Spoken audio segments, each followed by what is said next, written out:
We have engineered an existence where discomfort is largely optional. We possess an unparalleled capacity to curate our surroundings and insulate ourselves from physical hardship.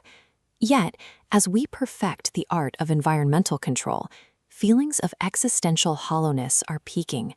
The safer and more isolated we make ourselves, the emptier we feel. This deep-seated urge to carefully curate our reality, chasing pleasure, stacking personal ambitions, and walling off anything that demands real sacrifice, is what it means to relentlessly try and save our own lives. But building a kingdom with room for only one person creates an inescapable psychological vacuum. You can achieve every metric of modern success and still find absolutely nothing of substance inside it. This ancient manuscript fragment preserves a jarring counter-narrative from Jesus. For whoever desires to save his life will lose it. Clinging to our curated existence destroys life. Real security requires a complete, terrifying redefinition of what it means to live. When Jesus speaks of losing your life by trying to save it, he isn't warning about physical danger. He is diagnosing the specific tragedy of merely existing. By successfully shielding ourselves from every divine call to serve or sacrifice, we effectively avoid the very labor we were designed for. We trade the possibility of a fruitful, meaningful impact for the shallow comfort of a predictable routine. The second half of his statement, "But whoever loses his life for my sake will save it," is equally confrontational. But this is not an instruction to seek out physical harm or literal self-destruction.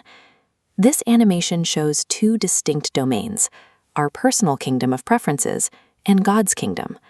Losing your life happens when the first yields entirely to the second. It is a conscious transfer of sovereignty, placing eternal truth ahead of personal control. Spiritual surrender requires the deliberate starvation of pride and selfishness. We must clear the crowded ground of our own egos so that a new, purposeful existence has the space to take root. To understand how this works mechanically, we can look at the physical law of a simple seed.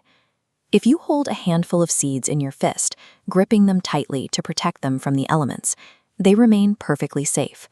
But that absolute protection guarantees they remain isolated, hard, and dormant forever.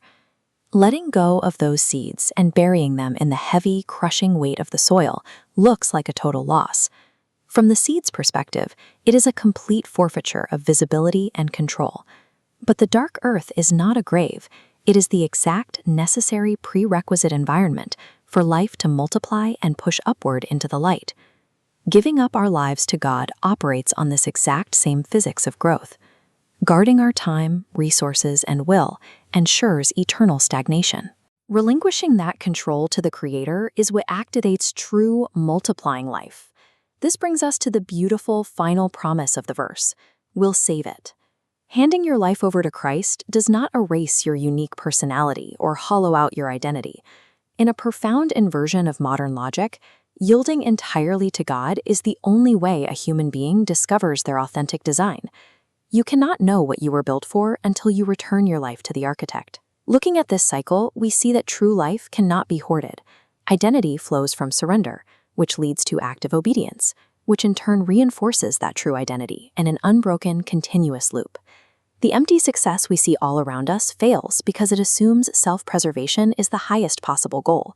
That assumption is a dead-end pursuit that quietly robs us of our ultimate potential.